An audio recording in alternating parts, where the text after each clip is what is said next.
Okay, we're back. We're continuing to look on page 15 of our handout, and we're looking at question number 5. According to the passage, how is the population of modern Brazil similar to the population during the early period of colonization? We probably have to read the passage to answer this question.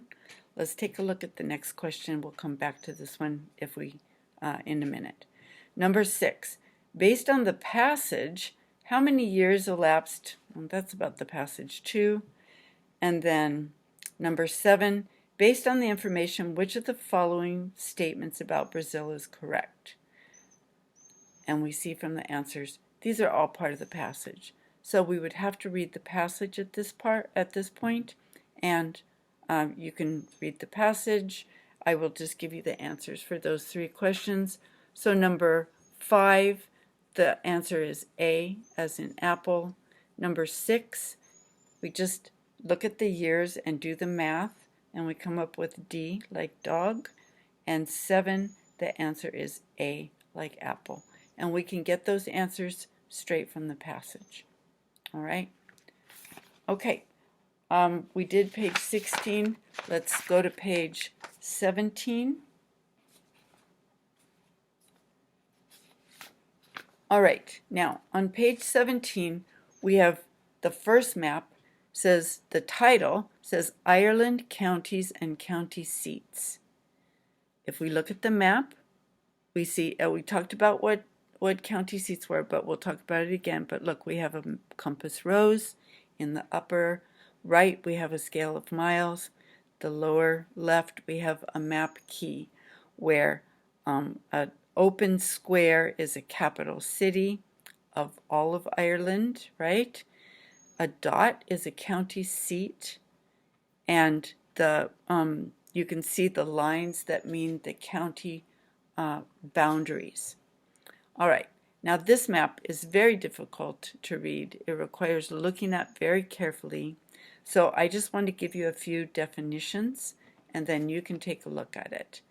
But remember what a county is and what a county seat is. In the United States, states are divided into counties.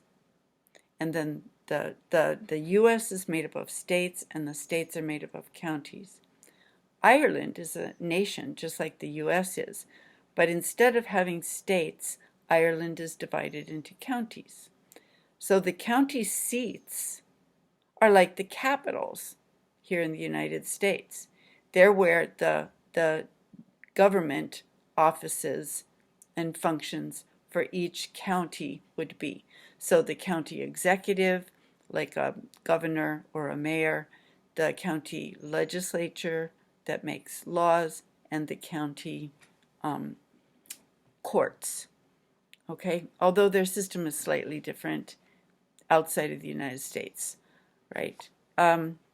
Okay, so in 13 we have a term, landlocked. Landlocked. Landlocked means it's completely surrounded by land. So think about the counties in the very middle of the country here.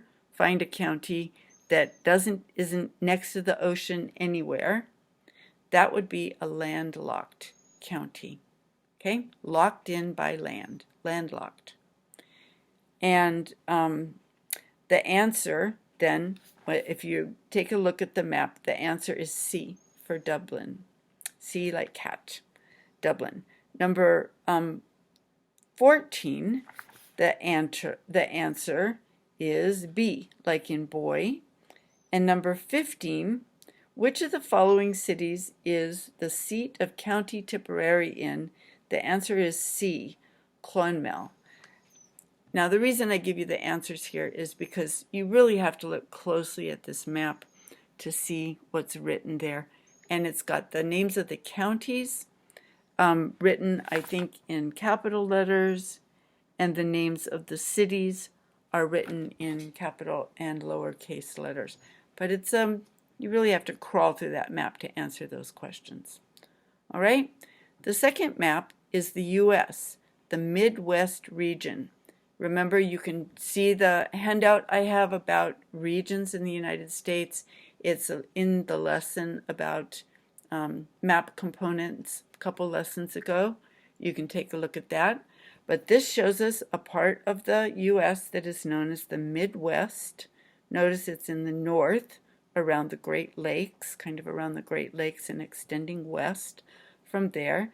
And we have a short paragraph. Let's not stop to read the paragraph until we know that we have to. All right. Number 16. Based on the map and the passage, which of the following statements is accurate? So we're going to have to read the passage. But look at number 17. Which of the following cities is located in the Midwest? All we have to do is look for which of those cities is in that dark region on the map, and you find that the only one that's there is B, St. Louis. Okay, easy, just reading the map. Look at the passage. It says the Midwest region in the U.S. includes the Great Lakes states, as well as Missouri, Iowa, Kansas, Nebraska, and North and South Dakota. In 2010, almost 70 million people made the Midwest region their home. The state with the largest population is Illinois. North Dakota has the smallest population in the Midwest. Okay, number 16. Based on the map and the passage, which of these statements is accurate? A. The Midwest region features the largest state in the United States. No? Okay. What are the largest states in the United States? They're California and Texas. They're not here in this region, so that can't be right. Illinois, B. Illinois has the largest population among all 50 states. Well, this map doesn't tell us anything about population, right? The passage says that there are almost 70 million people in the whole region, but it doesn't tell us what the population is of the individual states like Illinois. So that can't work. C, the Midwest is the largest region in the United States. Well, it might be or it might not be. We don't know from this map because we don't see the other regions in the United States. And D, Ohio is in the Midwest region. We can look on the map, we see the state of Ohio. Obviously, Ohio's in the Midwest region. Okay? All right, let's think about what we want to take away. Political maps are about man-made things. So you notice the questions that we've gotten are about cities and counties. They're about population sizes. Cities and counties are created by humans, not by nature, right? Population, that's about humans, not about nature.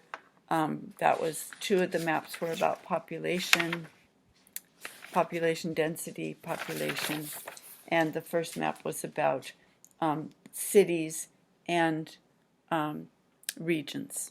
Okay, all of those are things that are created by humans, not made by nature. Things made by nature, features made by nature, would be on a physical map.